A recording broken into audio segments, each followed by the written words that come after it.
اللهم صل على محمد طب القلوب ودوائها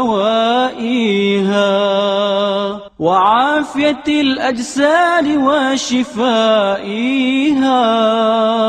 ونور الأبصار وجلائها وعلى آله وصحبه وبارك وسلم. بسم الله أوله وآخره. We have some unfinished business from session 2. It was not possible for me to put all the components together in an hour and a half. So without your permission, I decided to take out a certain part of it and relocate it into session 3. And I hope that you would approve of my decision. We ended with that verse from Surah Al-A'raf, بعد أعوذ بالله من الشيطان الرجيم وإذ تأذن ربك ليبعثن عليهم إلى يوم القيامة من يسومهم سوء العذاب. And your Lord God has declared that He will now raise, ba'atha, send against them, Banu Israel in particular, those who will inflict upon them until the last day the worst possible punishment. Su' al-azab. Who are they who are now going to be raised? And when we have understood who are those who are going to be raised, we will understand the reality of the world today. We'll be able to anticipate events that are going to come tomorrow, and we'll then be able to deal with guidance and strategy. The Prophet ﷺ came upon companions of his who were sitting talking amongst themselves. And he asked, what are you talking about? And they said, we are talking about the signs of Akhiru Zaman, the Sa'ah. And then he replied in an answer which is located in Sahih Muslim, that the last hour will not come until, and he mentioned 10 signs. And if I had you as my class, then I could say no dinner for you until you memorize all 10. So you got in the way.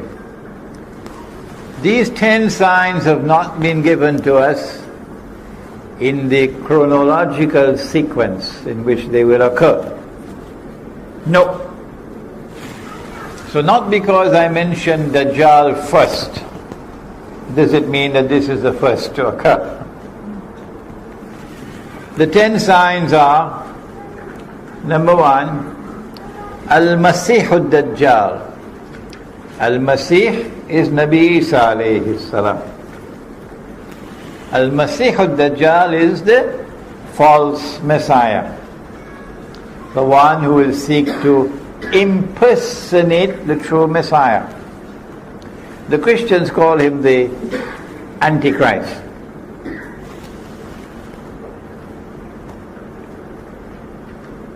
Number 2, Gog and Magog, or Ya'jouj and Ma'gouj. Number 3, which is the sign of all signs, the mother of all signs. Number 3, the return of the son of Mary. Number 4, dukhan, or smoke. Number 5, dabbatul ard, beast or a creature of the ard. Ard means the material universe. Ard means the earth. Ard means the land. Al-Ardul Muqaddasa, the Holy Land. So Dabbatul Ard could be a beast or a creature of the material universe, a beast or a creature of the earth, a beast or a creature confined to the Holy Land, located or tied with the Holy Land. You make your choice. But when the Quran speaks about the beast, it says, and again we have another problem here with punctuation. The punctuation did not come with Jibreel alayhi salam. So in nearly every single copy of the Quran that you put your hands on, you see tukallimuhum, tukallimuhum, that the beast will speak to them. Whereas if we change the i'rab, it becomes taklimuhum, will wound them. A beast will wound people. The context is clearly in favor of the second reading rather than the first. Number 6, that the sun would rise from the west.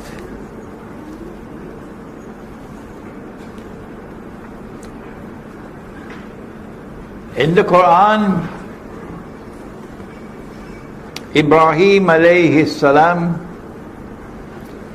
is having a confrontation with a ruler.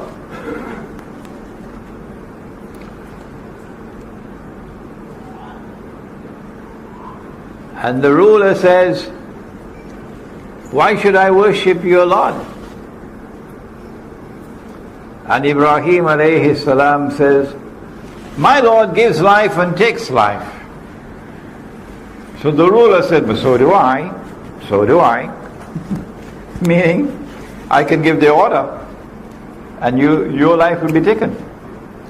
And I can spare you. So I can give life and I can take life. To which Ibrahim alayhi salam responded and he said, "Well, my Lord causes the sun to rise from the east. Why don't you cause it to rise from the west?" My Lord causes the sun to rise from the east. If you are truthful, why don't you cause it to rise from the west? So the true sunrise is a sunrise from the east, and a false sunrise would be a sunrise from the west. But Allah also says in the Quran, "La tabdila li khalqillah," that there is no change in Allah's creation. And so we get the scientific principle of the uniformity of nature. Hadith says that the sun will rise from the west. And now we are inundated. The emails keep coming regularly about some gravitational change in the polar structure of the world, and scientific terms Imran Hussein doesn't understand. And they've been coming after me, struggling and struggling and struggling. I don't know who is paying them to do it, to convince me that the sun is actually going to rise from the west, literally. And that's what the hadith says, it's going to rise from the west, literally. And my response is, if that's your belief, well, so be it. I'm afraid I don't agree with you. Would you kindly allow me to hold on to the Quran? The Quran tells me, and my eyes also tell me, that the sun rises from the east. And the Quran tells me that Allah's creation does not change. No. Except that there will come a day when this entire material universe is going to be subjected to something called tabdeel. And it will be transformed into something which will be غَيْرَ الْأَرْضِ وَالسَّمَوَاتِ. So I'm not talking about that event, when the earth is going to pitch out of its bosom all of its burdens, and the earth is going to speak on that day. We're talking about previous to that event. The sun is going to rise from the east in accordance with the Quran, not from the west. And so I understand it to be symbolic language, not to be literally understood. But you don't have to accept my view. No. However, it'll be so nice of you if you respect me. Respect me to allow me to hold the view I want to hold, and don't push it down my throat. I don't do that to you, do I? So you don't do it to me. So number 6, that the sun would rise from the west. And I understand that to be that the world is going to experience what is in fact a false sunrise. A new world order coming into being, which will be exactly opposite to the one that Allah created. Exactly opposite in everything to what Allah has ordained. And I say that world has already come into being. Yes. It's modern Western civilization, which today has taken control of the world. But you don't have to accept my view, and let's not argue over it. Number 7, 8, and 9. 3 khusuf, plural of khas. 3 earthquakes. But these are not just earthquakes. These are movements of the earth which will cause a sinking of the earth. And the earth will swallow what it swallows. 1 in the east, 1 in the west, and the third one in Arabia. And number 10, that a fire will come out of Yemen. We have anyone from Yemen? No one from Yemen? Okay. A fire will come out of Yemen and will drive people to their place of assembly, of hashar, for judgment. These are the 10 known as the major signs. And in these 10 major signs you find major actors of Akhiru Zaman and major events of Akhiru Zaman. We want to focus now for a while on Gog and Magog. Why? وَحَرَامٌ عَلَى قَرْيَةٍ أَهْلَكْنَاهَا أَنَّهُمْ لَا يَرْجِعُونَ حَتَّى إِذَا فُتِحَتْ يَأْجُوجُ وَمَأْجُوجُ وَهُمْ مِنْ كُلِّ حَدَبٍ يَنْسِلُونَ Suratul, come on somebody help me. Anbiya, Suratul Anbiya, Surah number 21. Allah speaks of a town which He has destroyed. The people of the town have been exiled, sent out, and He's placed a ban on them. They could never return to reclaim that town as their own. Until Gog and Magog have been released, Futihat, open. And they spread out in all directions, or they come down from every height. Using our methodology, and this is the book in which I have done it, the Islamic view of Gog and Magog in the modern world, and my wife has just informed me that we're running out of some copies, but never mind, give your name, and we'll try to get the books to you, inshallah, if we run out of copies.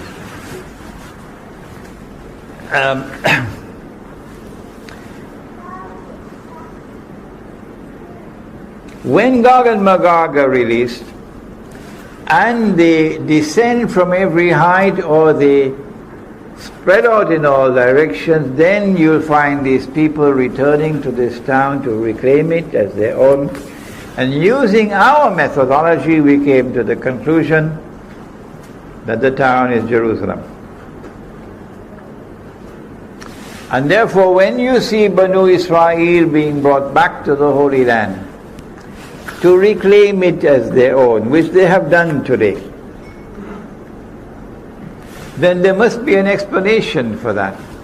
And this is our explanation. The Quran says about itself in Surah An-Nahl,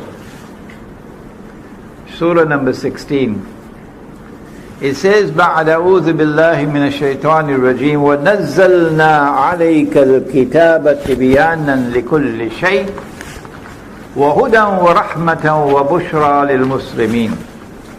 And we have sent down this book, the Quran,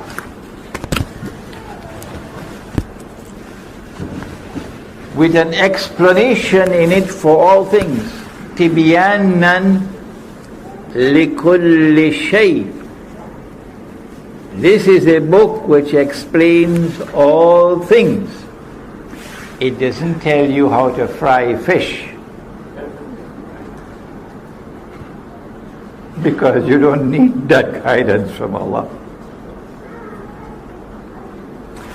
But all those things wherein you need guidance from Allah, Allah provides the answers. Banu Israel were driven out of the Holy Land 2,000 years ago or more. And for 2,000 years they lived in exile. Today, after 2,000 years, they have returned to the Holy Land and reclaimed it as their own. And today I ask, as I have asked again and again the scholars of Islam, I even mention, I don't normally call people by their names, but I even mentioned the name of Dr. Yusuf Qaradawi in a public lecture to send a message. Please, is this happening by accident? Is it by accident that they have returned to the Holy Land after 2,000 years to reclaim the Holy Land as their own? Is it by accident that they have restored a state of Israel in the Holy Land? Are these things happening by accident? Or is there an explanation? And if there is an explanation, tell us what it is. But they won't answer me. They won't answer me. The scholars of Islam will not answer me. No. I say there is an explanation. And the explanation is in the Quran. The town is Jerusalem. And so when you see Banu Israel being brought back to the Holy Land, it is these two ayat of Surah Al-Anbiya which explain that it is Gog and Magog who have brought them back. And so Gog and Magog control power in the world. This is my explanation that I have found in the Quran. What is yours? No matter what I do, no matter how softly I speak, no matter how loudly I shout, they will not answer me. This is the world of Islamic scholarship today. It's a pity they will not answer me. But time is running out for them. Events are unfolding. And so now we turn to the study of Gog and Magog. And we don't have time today to do an exhaustive study, but we turn to Surah Al-Kahf of the Quran. وَيَسْأَلُونَكَ عَنْ ذِي الْقَرْنَيْنِ قُلْ سَأَتْلُو عَلَيْكُم مِّنْهُ ذِكْرًا. The rabbis were in Medina, And the Quraysh sent a delegation to find out from them, how can we tell whether this man, Nabi Muhammad ﷺ, is indeed a prophet? The rabbi said, ask him 3 questions, which only a prophet can answer. And Allah subhanahu wa ta'ala is sending the answers to the 3 questions. One of the questions was, ask him about the great traveler. Ask him about the great traveler who traveled to the 2 ends of the world. The second question was, ask him about the ruh. The third question, ask him about the young man of old who had a strange story in a cave. In answering the questions, Allah subhanahu wa ta'ala repeats the question and then gives the answer. And so you see how it begins. وَيَسْأَلُونَكَ عَنْ ذِي الْقَرْنَيْنِ. Question 2, وَيَسْأَلُونَكَ عَنِ الرُّوحِ. And they question thee about the ruh, the soul. But question 3, no repetition of the question. وَيَسْأَلُونَكَ عَنْ. No. Why not? Everything that happens in the Quran happens for a particular purpose. And for those who are observant and who think and ponder, there are lessons to be learned. So with question 1, ask him about the great traveler who traveled to the 2 ends of the earth. And we are told that this traveler is called Zulqarnain, the one who possesses 2 qarns. And qarn can mean a horn, so qarnain will be 2 horns. And qarn could also be an age or an epoch, a time. So qarnain will be 2 ages. So this is a man who is either of 2 horns or impacts upon 2 ages. قُلْ سَأَتْلُ عَلَيْكُم مِّنْهُ ذِكْرًا. I am going to tell you something about him which must be remembered. إِنَّا مَكَّنَّا لَهُ فِي الْأَرْضِ وَآتَيْنَاهُ مِنْ كُلِّ شَيْءٍ سَبَبًا. Behold, we established him on earth securely, with the power and with the means, with the capacity and the knowledge and the right means to achieve anything that he might set out to achieve. And so surely a superpower, not an ordinary power, a superpower. فَأَتْبَعَ سَبَبًا. And so he chose the right means now to do what he wanted to do.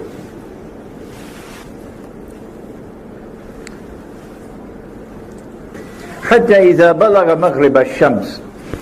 He sets out on a journey to the west. And he reaches a place where the sun is setting. And there he found it setting in a body of water that was hamiyah,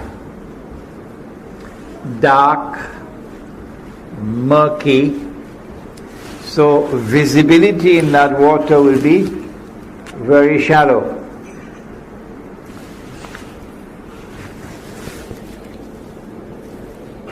And there he came across a people.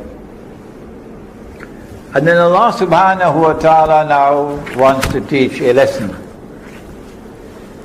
Zulqarnain possesses power to do whatever he wants to do.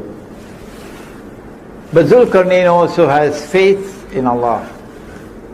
When power rests on the foundations of faith, how will power be used?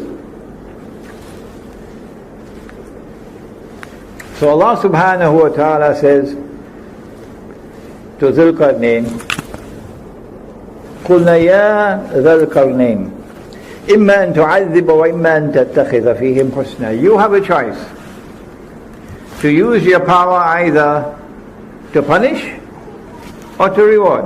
Treat them nicely. How are you going to use your power? Next verse. Zulkarnain then responds and says, those who are committing acts of wickedness, zulm, oppression, I will use my power to punish them. And when they return to you, you will also punish them.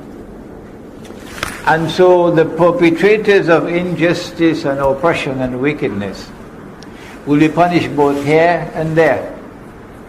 And so there will be an essential harmony between this world hereunder and that world above. Okay? But those who are righteous in conduct,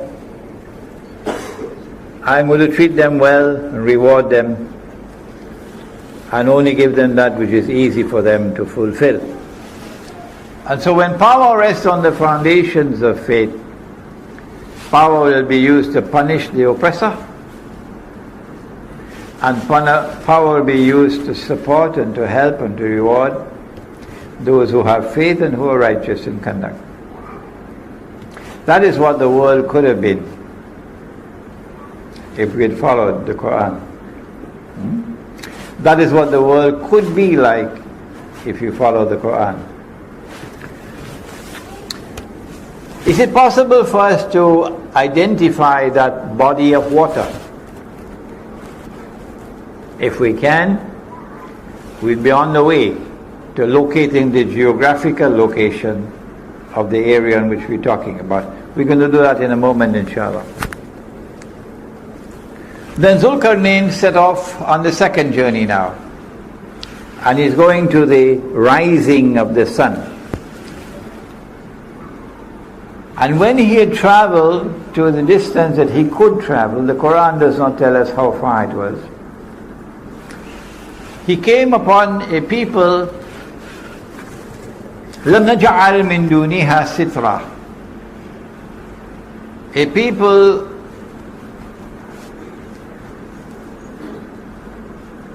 sometimes the Quran is agonizingly short in expression. Agonizingly.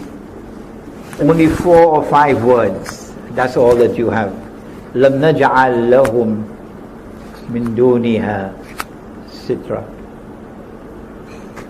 We have not provided for them as a covering other than this covering. Covering from what? Who are they? We have to try to penetrate now and give our own understanding.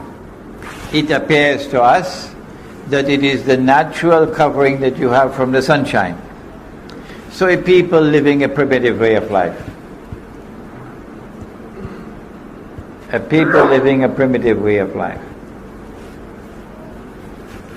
When power rests on the foundations of faith, how will power be used when it confronts a people living a primitive way of life? Will they also have human rights, primitive peoples? Or do they have less than rights that others have? Suppose you have a whole basin of oil underneath there, and this oil company has located and discovered this huge basin of oil, billions of barrels of oil underneath there. But above, it's the primitive people living this primitive way of life. Which takes priority? The rights of exploitation of the oil, or the rights of the people to live undisturbed? The false sunrise says the oil is more important. So take the people and ship them to Siberia. People are not important. You can dispense with their rights. Power is used to exploit the resources of the earth for our benefit, but not Zulkarnain. كذلك. Even it's only one word. That's all. One word. كذلك. وقد أحطنا بما لديه خبرا. Allah uses one word to respond. كذلك. وقد أحطنا بما لديه خبرا. And Zulkarnain, we understood. Allah understood why he acted in the way that he did. He left them as they were, undisturbed, indicating that the human rights of even the most primitive of all people take precedence over Aramco. The human rights of even the most primitive of all people. And he left them as they were. And then he went on to the third journey, which is verse number 92.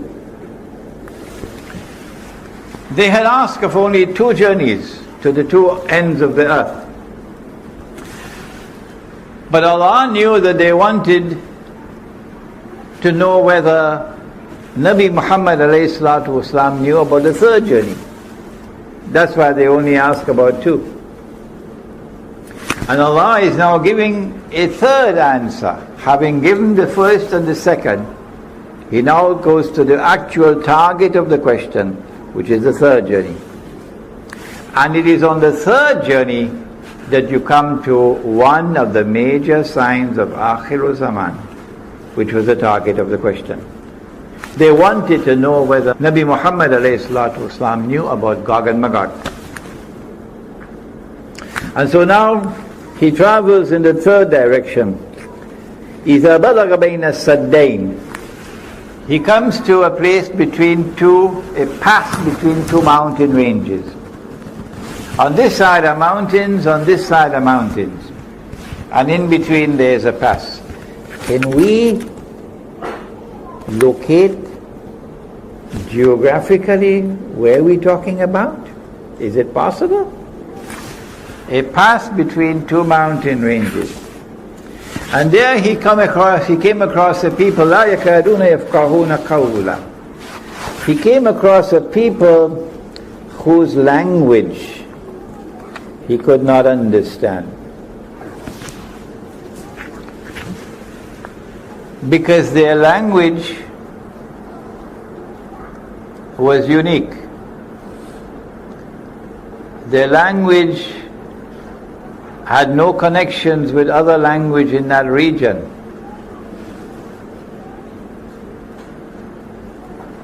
It was a language which was not connected with all the other languages in that region. It was a unique language. We're getting clues along the way, important clues for locating.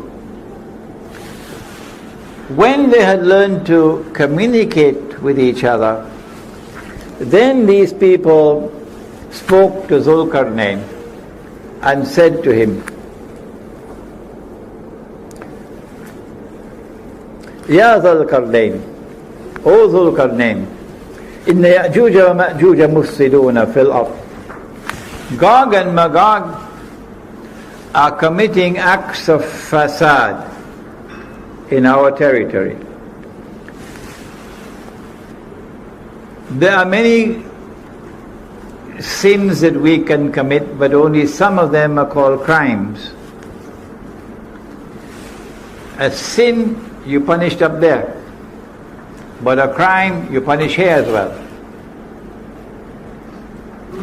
And amongst the crimes, amongst the criminal acts that we can commit, there are gradations of punishment. Like if you steal, cut off your hand.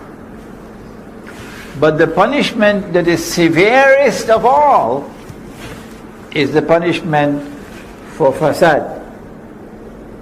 It is not only that which corrupts but also destroys. So societies can collapse. Societies can be destroyed because of fasad, not just individuals or families. And fasad comes in many different forms.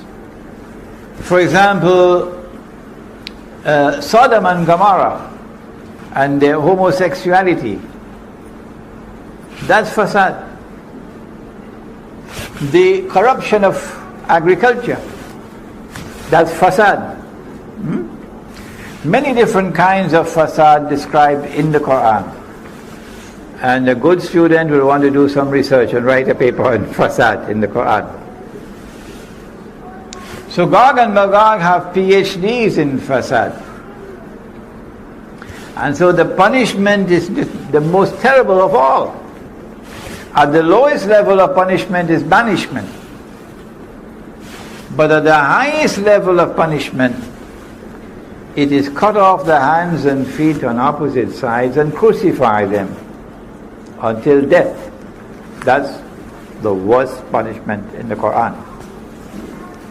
And this is what Gog and Magog do. But in the hadith, Allah speaks about Gog and Magog and He says, I have created creatures of mind so powerful, Sahih Muslim, that none but I can destroy them. So they have almost an indestructible power. And they use their power exactly opposite to Zulqarnain. He uses his power to punish the oppressor. But they use their power to oppress. He uses his power to reward those who are righteous in conduct and treat them nicely. They use their power to wage war on the believers. He uses his power in such a way that shows respect for human rights. Even the human rights of the Aborigines of Australia, the human rights of the American Indian tribes who loved the earth and respected the sky and the rivers and the sea and the trees and the birds far more than the American people would ever do. How do you treat these people? He respected their human rights and left them as they were, but not Gog and Magog.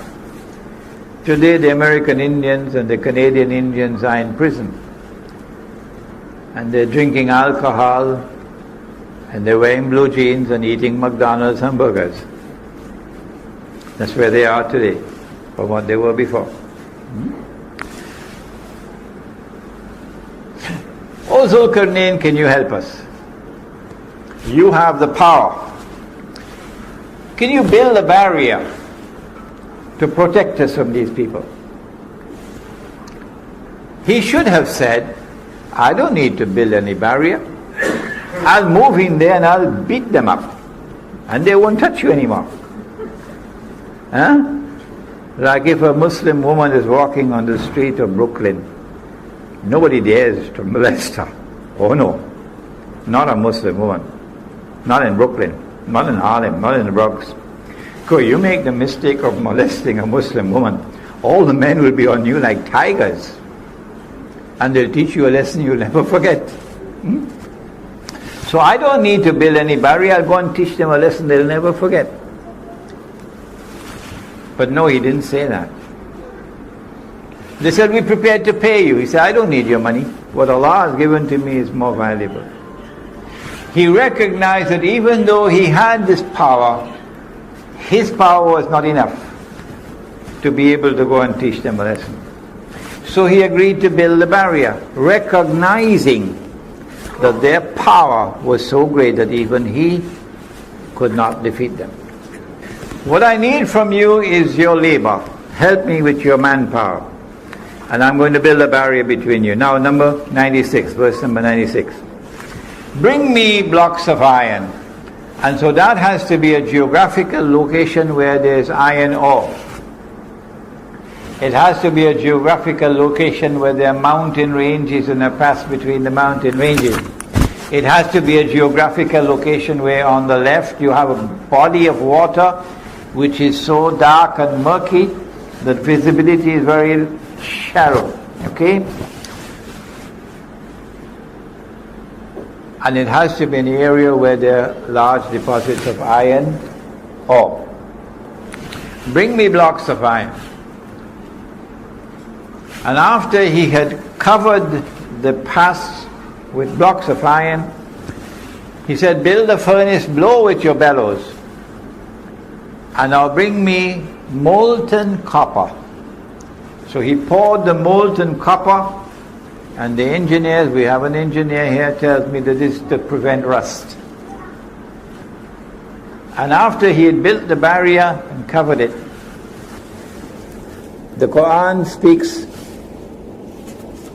it changes from the word saddain to use another word, sadafain.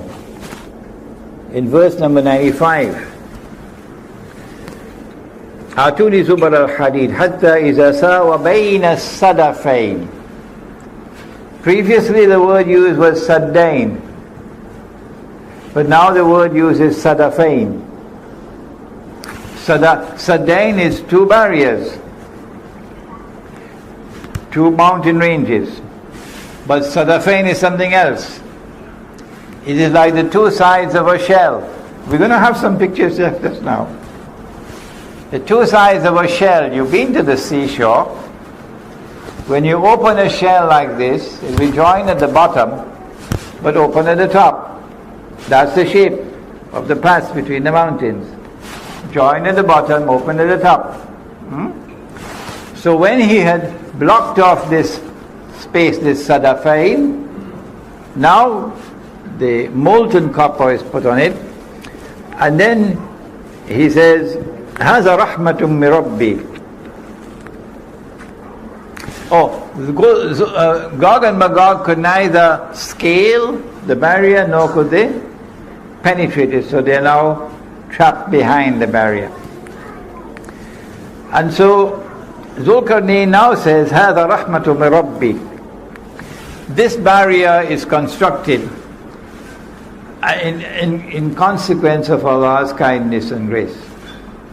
فَإِذَا جَاءَ وَعْدُ رَبِّي. But when that time comes of which my Lord has warned, إِذَا فُتِحَتْ, they will not return to reclaim the town as their own until إِذَا فُتِحَتْ, until Gog and Magog are released.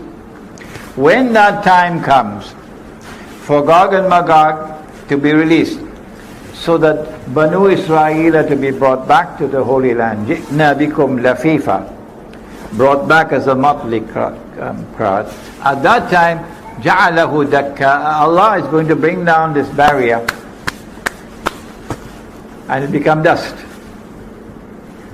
Would Alexander, the Greek general who worshipped Zeus and Mars and Venus, Venus was a goddess, instead of Allah, would he speak like this?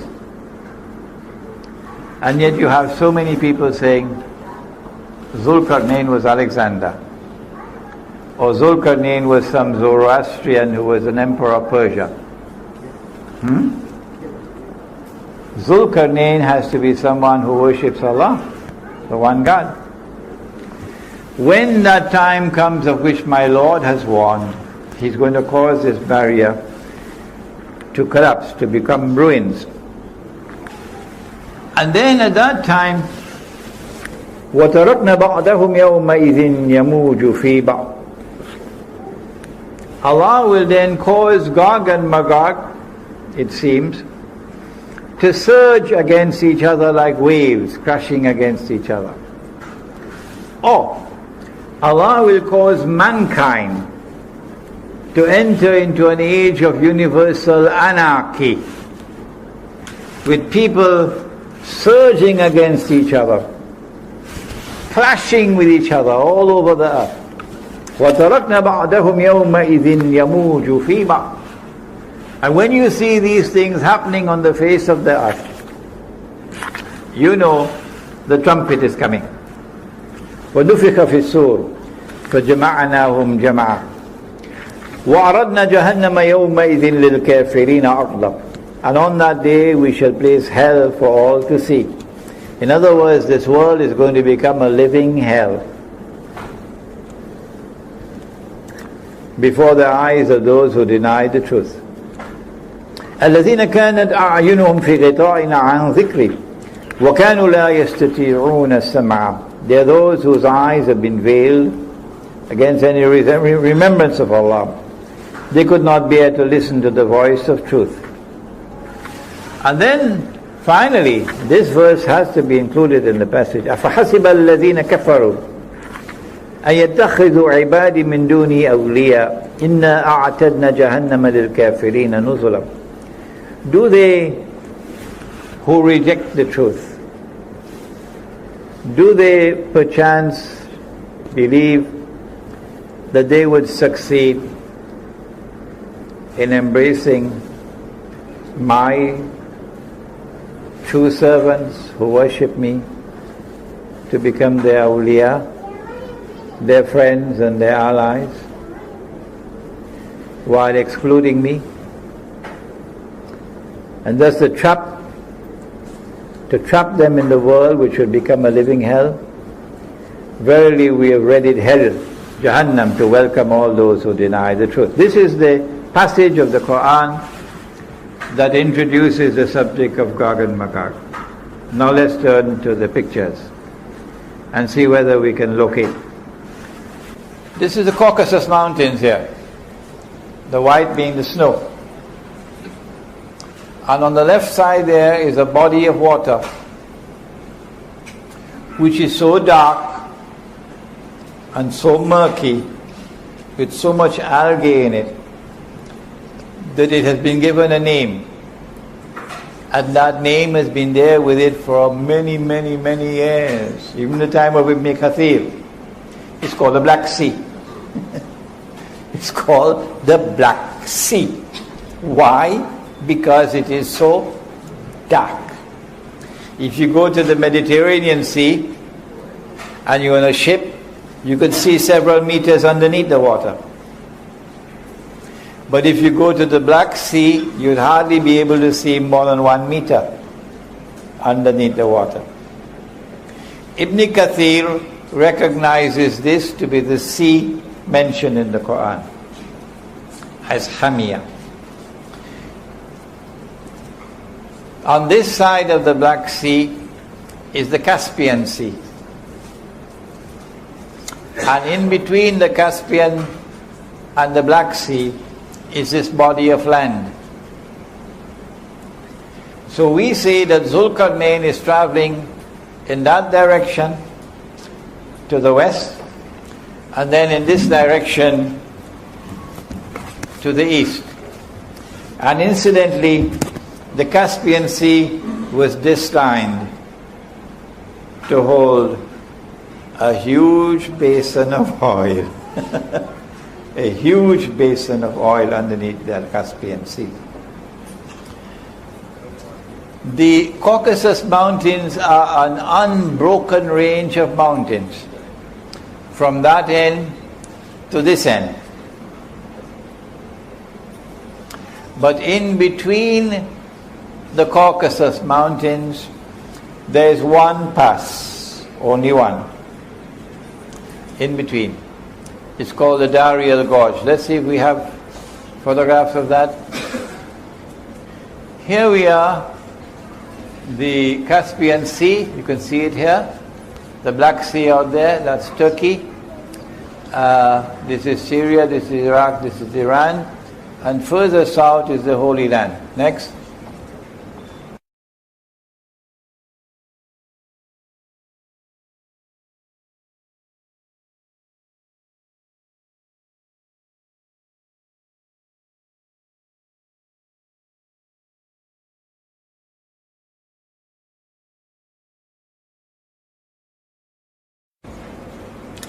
Here's a better photograph of the Caucasus Mountains, Black Sea, Caspian Sea next.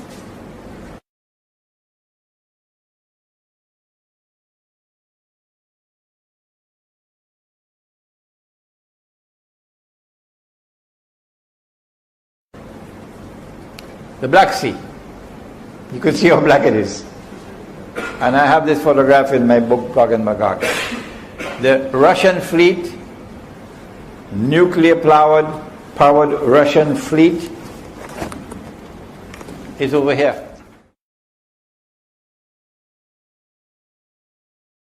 Over here. So, when Gog and Magog are released, says the Hadith, the first of them will pass by the Sea of Galilee. That's where the Sea of Galilee is, north of Jerusalem.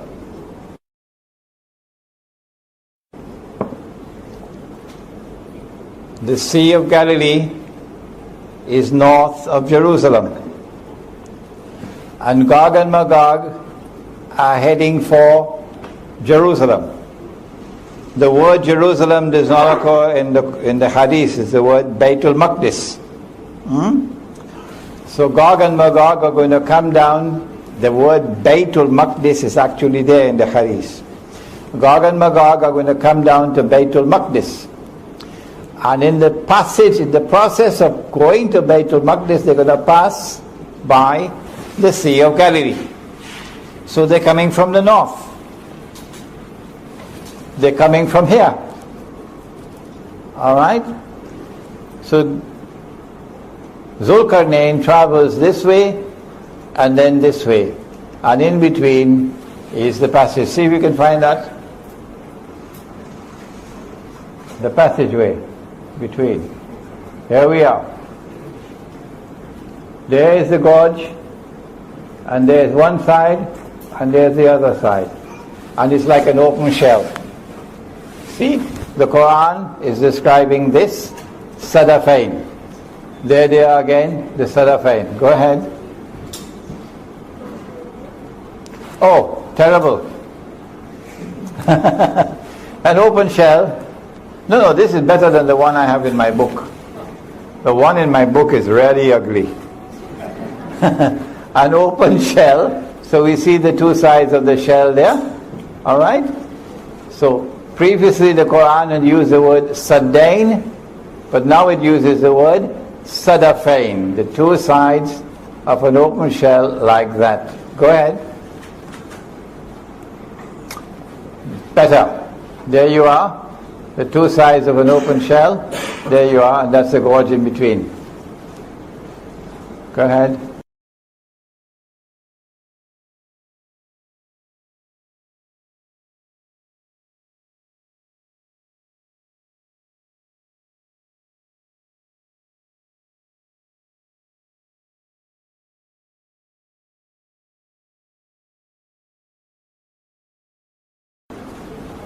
Okay, Black Sea, Caspian Sea. Yeah, go ahead. See, we have some more.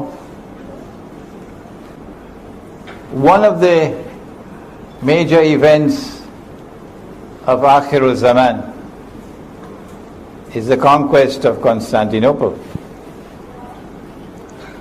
And there's Constantinople. Mustafa Kamal insists that the name is Istanbul, and if you use the name Constantinople, you can be arrested. And the Turkish post office will not accept any mail with the name Constantinople, because he wants us to believe, and the Ottoman Islamic Empire wants us to believe, that the conquest of Constantinople prophesied by Nabi Muhammad already occurred in 1453. Wrong. The conquest of Constantinople is still to occur. And the reason why the conquest of Constantinople takes place after the Malhama, and maybe in the fourth session we can deal with Malhama. The conquest of Constantinople is important. Why? Because Eastern Christianity did not form an alliance with the Jews. Western Christianity did.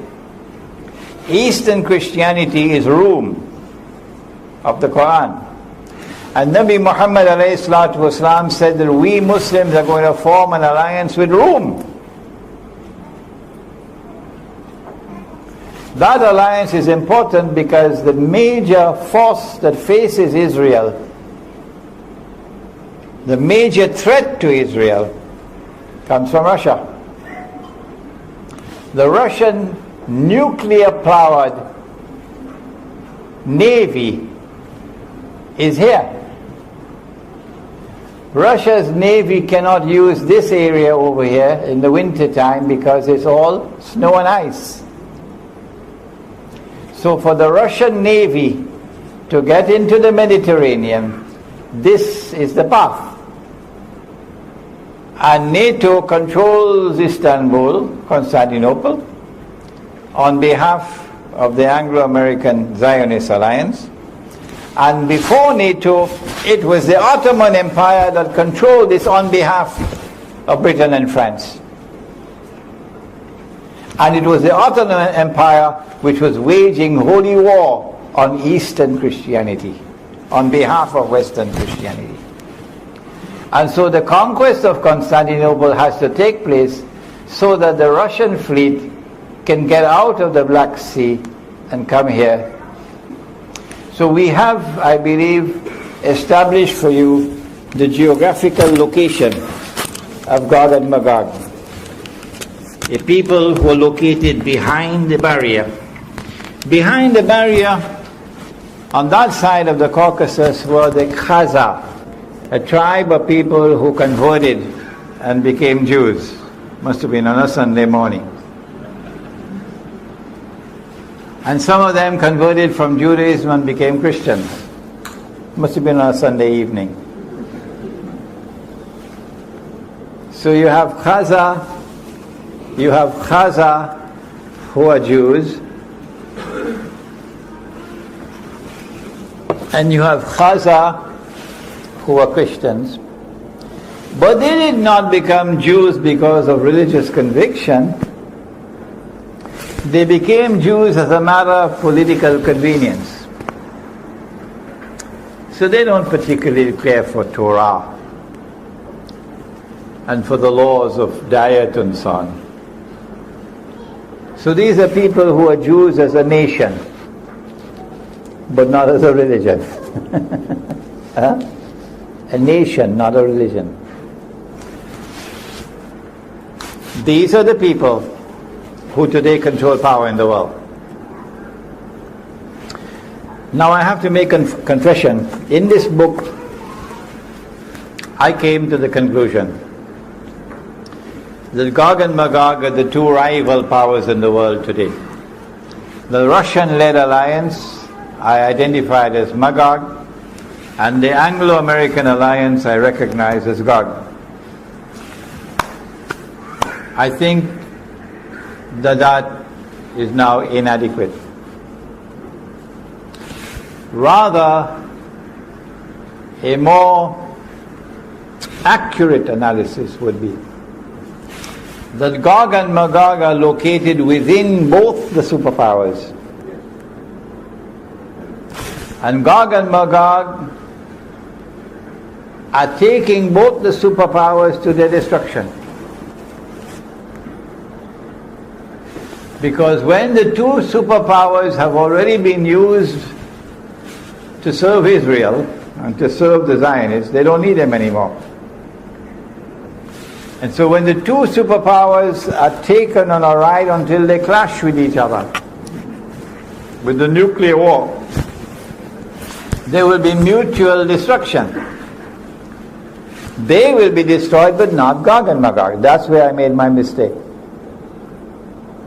Gog and Magog will not be destroyed by the Malhama.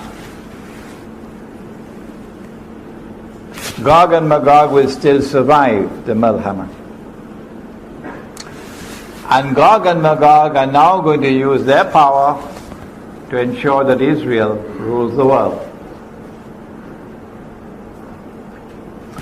And it is only when Nabi Isa alayhi salam returns, which is long after the Malhama, only then will Gog and Magog be destroyed.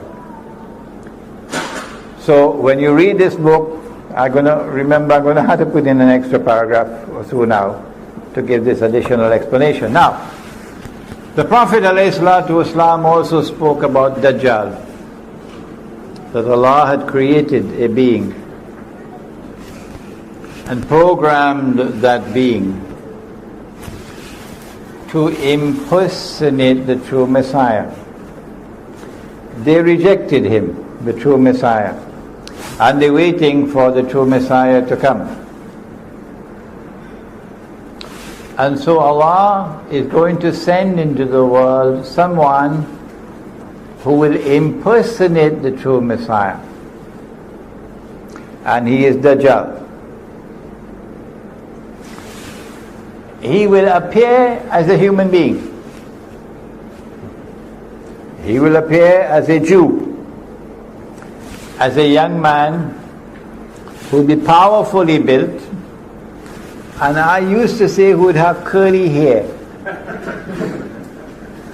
Until an Egyptian came, he explained to me, he says, no, Sheikh, the Orthodox Jews have to wear curls at their side here. And that is what the Prophet is speaking about. And you see them in Brooklyn with the curls at the side, okay? So he would be a human being. He would appear rather as a human being. As a young man, powerfully built, a Jew with curls. And he's going to stand up in Jerusalem. I don't say he's going to appear in Jerusalem. He could appear somewhere else, but he will stand up in Jerusalem and declare, I am the Messiah. And all those who had eyes and couldn't see would recognize him as the Messiah. He would have deceived them. His name is Dajjal because he deceives. He has a PhD in deception. In order for him to successfully impersonate the Messiah, he's got to rule the world. He's got to establish his power as the supreme power in the world. When he has done that, he has to rule the world from the Holy Land. Only then he can declare, I am the Messiah. A convenient earthquake will have to take place, which will bring down Masjid al-Aqsa, and they have the power to do convenient earthquakes. And then he has to rebuild the temple. And then he declares, I am the Messiah, and they'll accept him as the Messiah. But he would not be the Messiah, he would be Dajjal. In this book, I have explained, and this is not a hadith, it's a logical deduction. In order for him to successfully impersonate the Messiah, number one, he'll have to liberate the Holy Land, which is under control of Muslims. Liberate it for the Jews, that is. He's already done that. He's already done that. Number two, he'll have to bring the Jews back to the Holy Land to reclaim it as their own. He's already done that. Number three, he'll have to restore a state of Israel in the Holy Land and get them to believe that this is Holy Israel when it's an impostor. He's already done that. Number four, he'll have to cause that Israel to become the ruling state in the world. Israel may already be ruling the world today, but is doing it from behind the hijab. But in order for Israel to be recognized as the ruling state, the hijab has to be moved. Israel cannot rule the world while the United States is the ruling power. In this book, I have analyzed a hadith that when Dajjal is released, he live on earth for 40 days, a day like a year, a day like a month, a day like a week, etc. And I have come to the conclusion that in a day like a year, which was stage one, he caused Britain to become the ruling state in the world. In a day which is like a year, in stage one, Dajjal caused the island of Britain to become the ruling state in the world. And so the world experienced Pax Britannica. I'm choosing my words very carefully, so you don't say to me that the day like a year began on such and such a day, and then start mathematical calculations for me. No, I don't want you to do that. So the world experienced Pax Britannica. If you have another explanation for the emergence of Pax Britannica, do please let me know. This is my explanation. And then a day like a month succeeded a day like a year, and Pax Britannica had to give way to Pax Americana. And the United States became the next ruling state in the world, with a mysterious relationship with the Holy Land and with Israel. And my explanation is that this is Dajjal in stage number 2. If you have a better explanation, I'd love to hear it. But there's such a profound silence from the world of Islamic scholarship, and such a profound and embarrassing silence from Islamic movements, many of which now form governments in the world. They don't want to hear the subject. It's too inconvenient for them. And such a profound and embarrassing silence from scholars who otherwise are recognized as great scholars.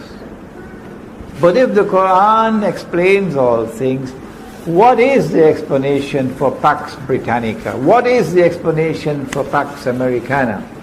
How is it that Imran Hussein, who is not an economist, who is not a monetary economist, no, who studied economics and studied monetary economics as part of his studies in international relations, that doesn't make you an expert. How is it that Imran Hussein 15 years ago or more was able to declare publicly and put it down in writing that the US dollar must collapse? I didn't say that the US dollar will collapse. I said more than that. I said the US dollar must collapse. The monetary system must collapse. And it must give way to another monetary system.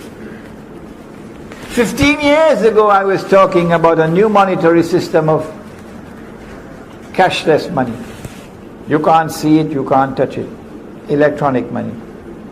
Today we are on the doorstep of the collapse of the US dollar.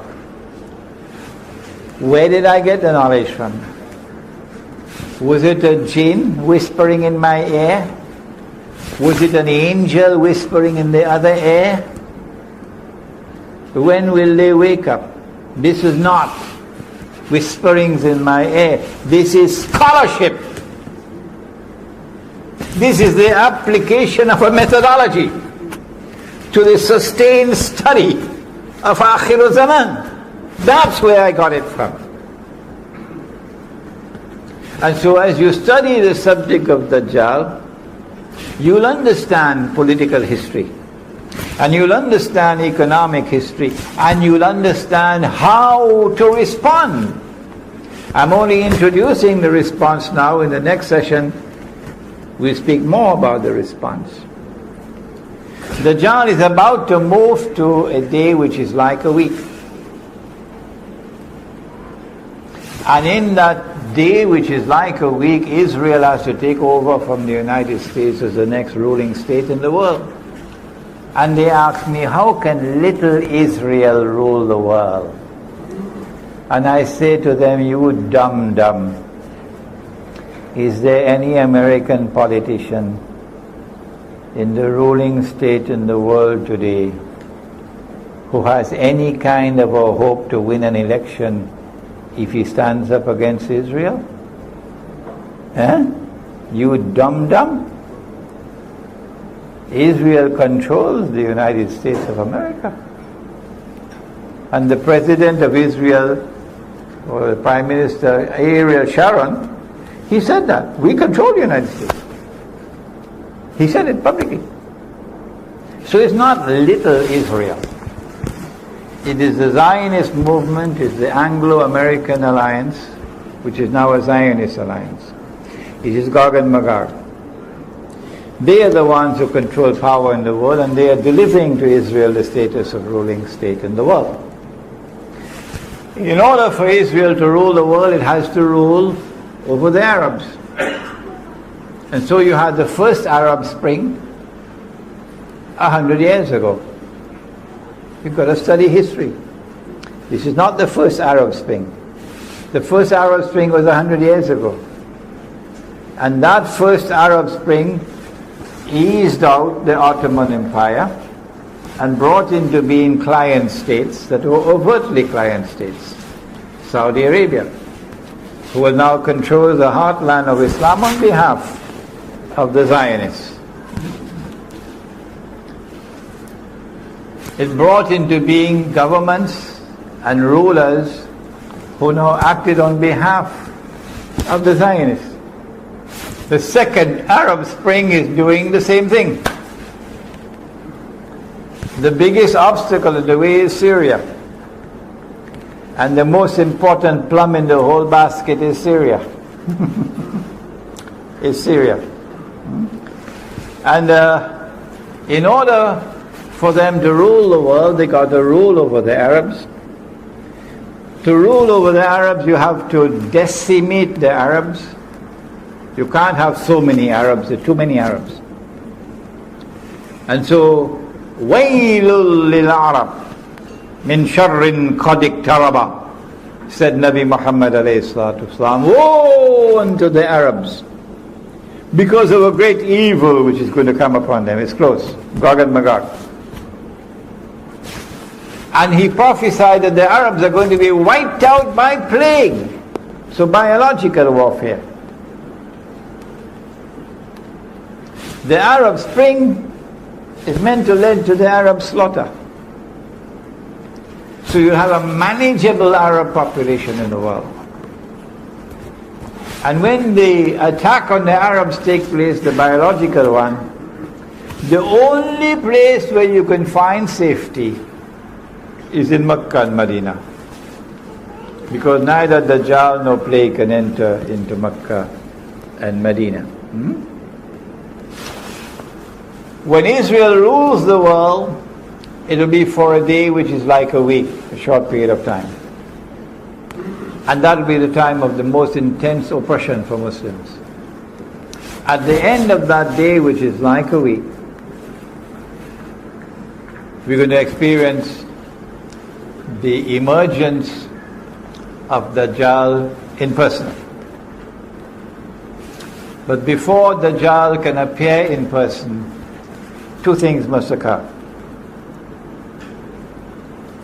Before Dajjal can appear in person, two things must occur.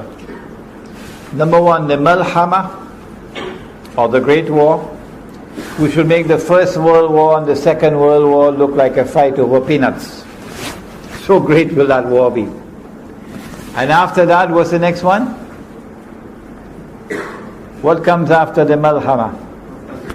The conquest of Constantinople.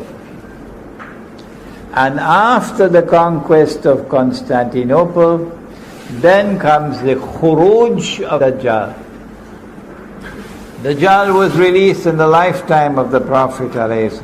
وَإِذْ تَأَذَّنَ رَبُّكَ لَيَبْعَثَنَّ عَلَيْهِمْ إِلَى يَوْمِ الْقِيَامَةِ مَنْ يَسُومُهُمْ سُوءَ الْعَذَابِ.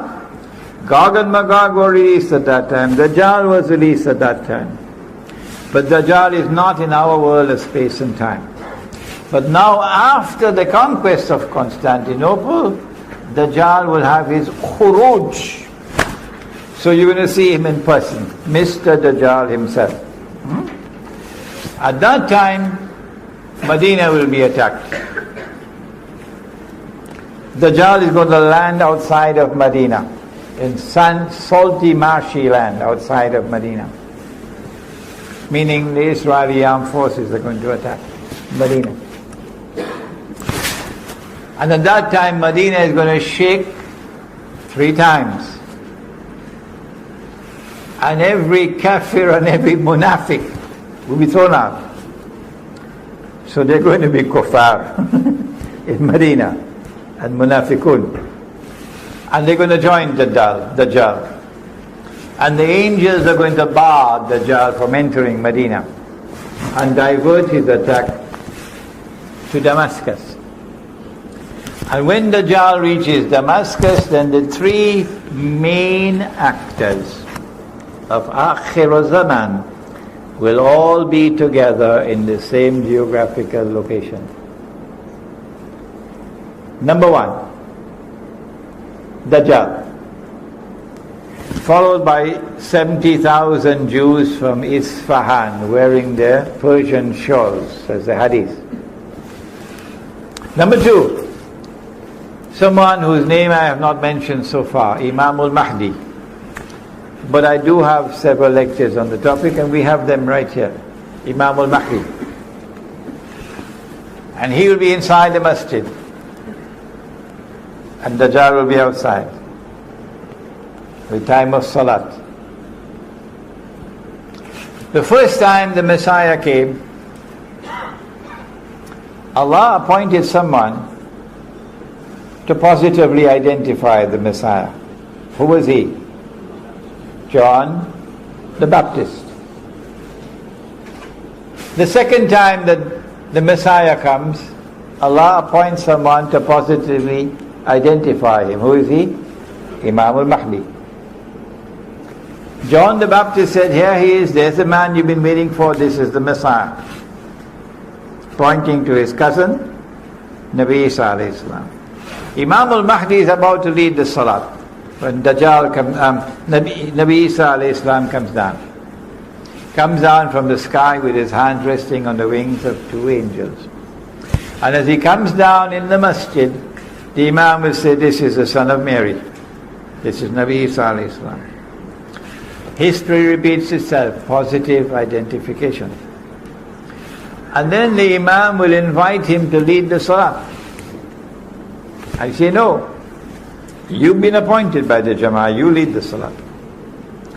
And he will pray with us in accordance with the Sharia, which came to Nabi Muhammad alayhi salatu wasalam. It is after the Salat is over that he say, open the gates, because the masjid is barricaded. And Dajjal is outside. And Imam al-Mahdi is inside. And Nabi Isa alayhi salam is inside. The three main actors of Akhir Zaman in one place. Damascus. So the story of Damascus is not going to end with some foreign armed and foreign finance people overtaking the country on behalf of the Zionists. The story of Damascus will end only on that day.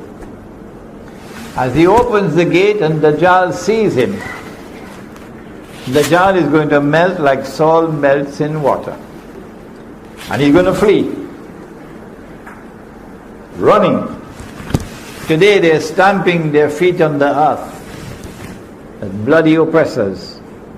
But tomorrow they're going to be running. Yes, tomorrow they're going to be running. So good news for Gaza, hold on. Tomorrow they're going to be running. And Nabi Isa alayhi salam will pursue him and overtake him in a place called Lud and kill him. It is my opinion that when he is killed, he's going to pass into non-existence. Because he was programmed to act as he did. So he doesn't have to stand before Allah for judgment and to answer for his conduct and to be rewarded or to be punished. No, because Allah created him as a special creation. قُلْ أَعُوذُ بِرَبِّ الْفَلَقِ مِنْ شَرِّ مَا خَلَقَ. An evil creation to test mankind and to punish mankind. How do we respond to the awesome facade of Gog and Magog? And how do we respond to the oppression of the Dajjal? My answer is, you can't beat them. This is a sinking ship. They're taking all of mankind down with it. And if you're on board a sinking ship, and you know it is sinking, and you cannot prevent it from sinking, what do? Do you collect money and build $1 million masjid? Huh? No. If you on board a ship and it's sinking, and all those who go down with that ship are going into the hellfire, you can't prevent it from sinking, then the only thing that a sensible, intelligent person would do is to get off that ship. And that's what the young man did in Surah Al-Kahf. It is a philosophy of withdrawal from a godless world to preserve faith. Let us end now with the hadith. The Prophet said, sallallahu ta'ala alayhi wa sallam, there are some who would have difficulties with the Prophet, you know. Why did he say this? Why can't we be a part of mainstream society? What's wrong with the blue jeans Jamaat? Yes. So why did he say it? But this is what he said. He said the time would come when a believer, in order to preserve faith, would have to flee to the mountainsides where rain falls and take with him some sheep and goats, which means withdrawal from the godless world to preserve faith. This is our response. Those who choose to remain in the cities, you must know that every city and every town is going to be destroyed. Surah Al-Isra. And those which are not destroyed are going to be punished with terrible punishment. We say withdraw to the remote countryside and build small communities of people who worship Allah with sincerity in their hearts. And we call that the Muslim village. The Muslim village will unite our people. So no sectarianism. No. The Quran and the Sunnah will unite our people. I have much more to say on the subject, but that will be in the next session, inshallah. ربنا تقبل منا إنك أنت السميع العليم وتب علينا يا مولانا إنك أنت التواب الرحيم برحمتك يا رحمن. على نار الجحيم الله فهب لي توبة واغفر ذنوبي فإنك غافر الذنب العظيم إلهي لست للفردوس أهلا ولا أقوى على نار الجحيم الله فهب لي توبة واغفر ذنوبي فإنك غافر الذنب العظيم Tuhanku aku tidak layak untuk syurgamu tetapi aku tidak pula sanggup menanggung siksa nerakamu. Dari itu kurniakanlah ampunan kepadaku, ampunkanlah dosaku. Sesungguhnya Engkaulah pengampun dosa-dosa besar. Tuhanku, aku tidak layak untuk syurgamu, tetapi aku tidak pula sanggup menanggung siksa nerakamu. Dari itu kurniakanlah ampunan kepadaku, ampunkanlah dosaku. Sesungguhnya Engkaulah pengampun dosa-dosa besar. Ilahi lastu lil firdausi ahla wala aqwa ala naril jahim. Allah fahab li